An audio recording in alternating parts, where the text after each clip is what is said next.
Today I'm building a jig that is super simple to make, it's very easy to use, and you can build it using any scrap pieces of material you have left over. I'm using this one to flatten this workbench top, and that will enable me to make numerous future projects on a super flat and accurate workbench. I'm currently making a workbench for my workshop, and if you're following the series, I did promise a video on making this jig to flatten the workbench top. I've made it from beech kitchen worktop and the centre is slightly cupped, so that's my reason for making this jig and getting a perfectly flat workbench. I'm using some simple plywood offcuts for this, nothing fancy, just straight clean pieces. The key with this jig is accuracy, so I'm making sure the fence pieces are perfectly square and straight before I commit to the cuts.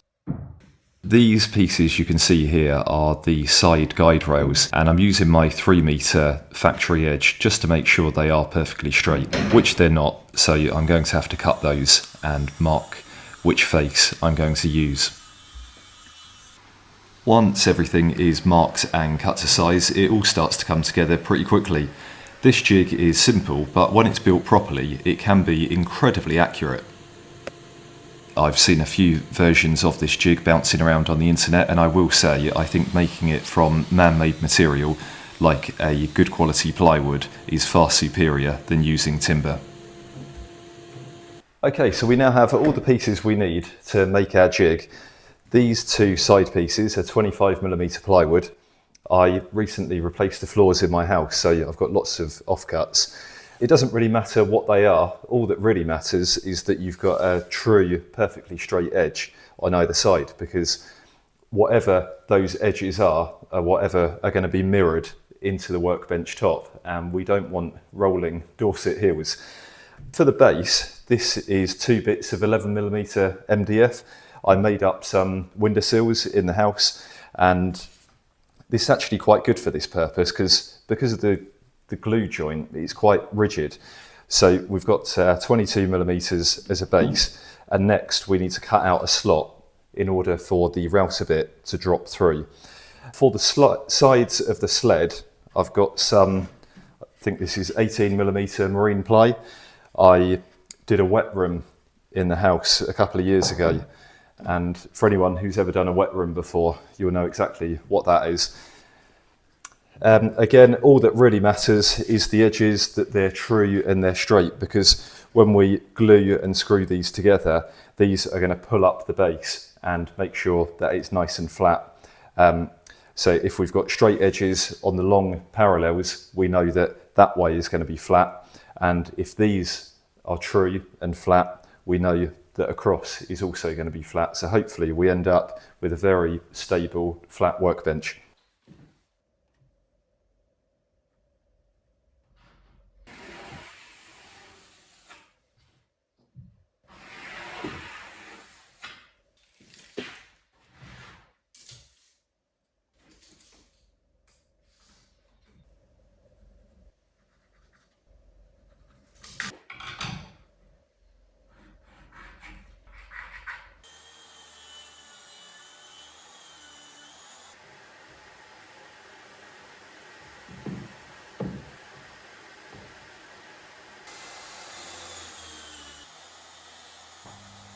Whenever I'm cutting pieces for a jig like this, I'm always thinking ahead to how they'll fit together. Straight cuts, clean edges, and square faces are what make the final jig accurate. So I take my time here, it pays off later.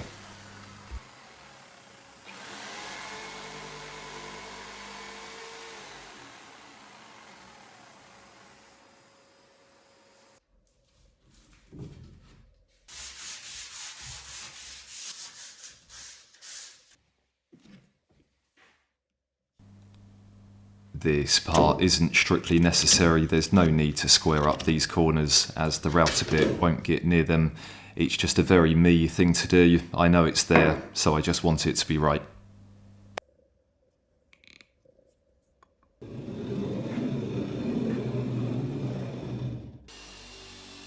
Once all the pieces are cut and the countersinks are drilled, The assembly is really straightforward. It's just glue, pilot holes and a few screws to lock everything into place.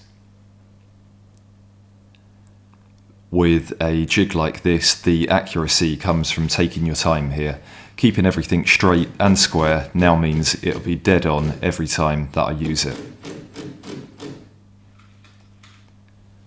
Once everything is tightened up, that's really the hard work done. The jig starts to make sense as soon as it comes together.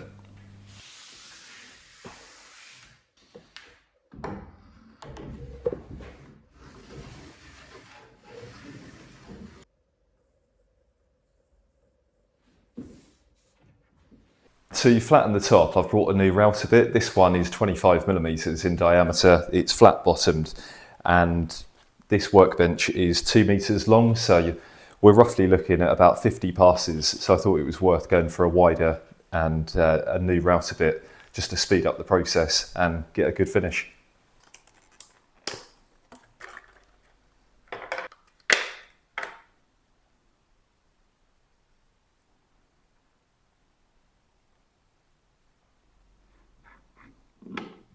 We have all the parts assembled and cut, and we're ready to start routing now.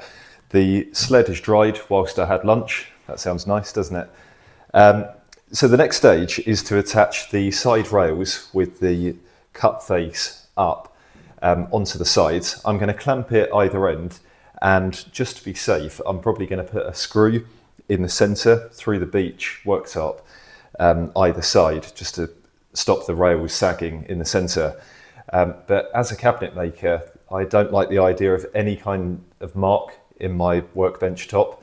So it's not a nice feeling drilling into the side of it, but we should be able to hide that with some filler.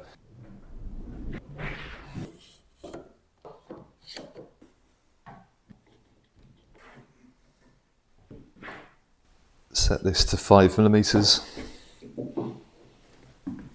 I'll remove a little bit of pressure and we'll knock 3 of the corners down. I'll check the others again as we've been hitting.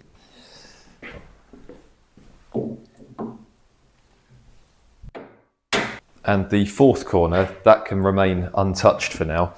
I'm not actually going to use those clamps for routing because they're not very strong. I'll replace them now with sash clamps. The next thing we need to do is attach string in each corner and make these rails parallel and flat to each other.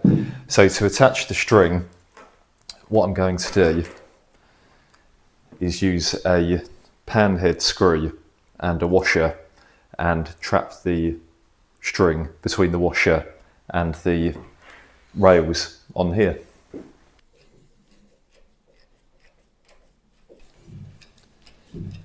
I forget where I first saw this method. I think it was at college. Someone was making a breadboard or something and they wanted to flatten it. I think that's where I first saw it. So the second side, it's important that it's as taut as you can get it. There are plenty of YouTubers that show the same thing as what I am here.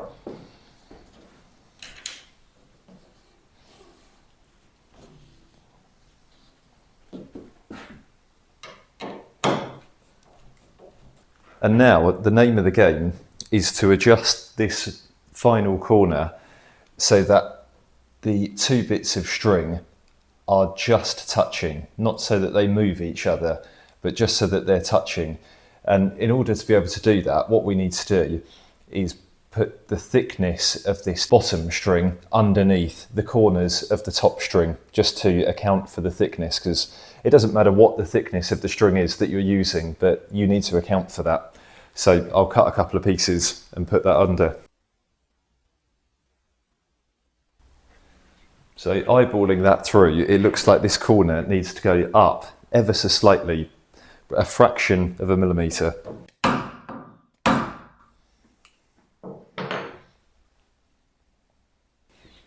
I would say we're really good there. And the way of testing this is that if the bottom string doesn't interfere with the top string when you press it down, and equally the opposite is also true. And out of pure interest, I'm going to check what the height is at this corner just to see what the difference is. We're at 7mm, so there was a 2mm drop over the workbench somewhere. So we know this will be our lowest point, so I can set my router to this point and everywhere else will be removed.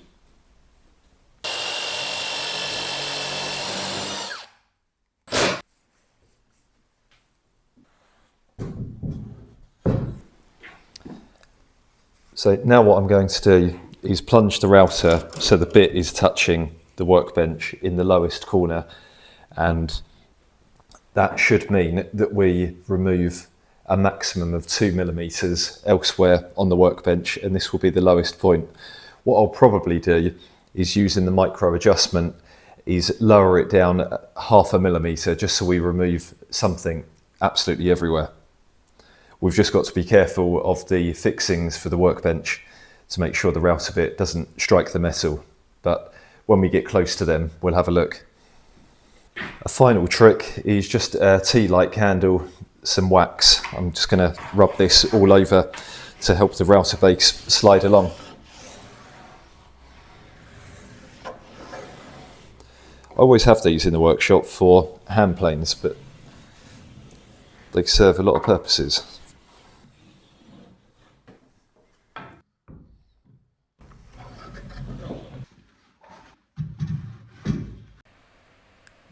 A few steady passes with the router and the jig just does its thing.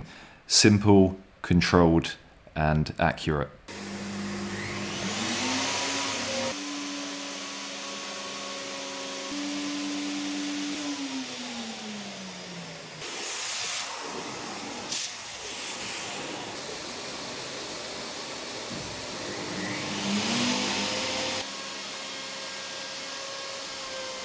As I came over the workbench fixings, I paused just to make sure the router bit wasn't getting too close. It's always worth double checking when you've got hardware like this.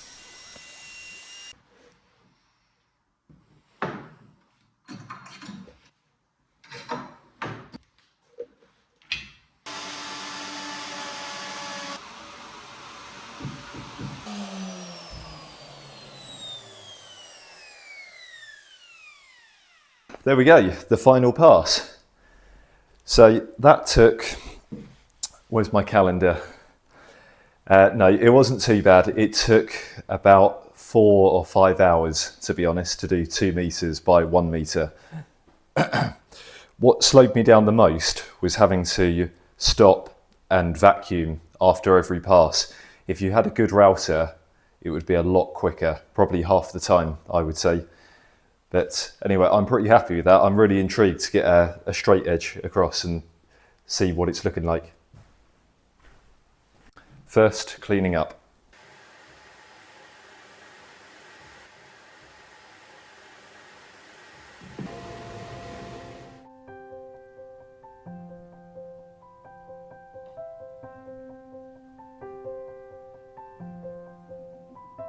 Now for the grand reveal, and this is genuinely the first time that I'm putting the level on here. Yep, we're good in that plane. Oh wow, it's really impressive. I'm happy with that. Obviously, because of the router, we're left with all of these half moons, so these need planing off. So it's not super easy getting the level across, but there was a gap at the end and it's looking really good. I'm happy with that. It was worth the 1 day's effort.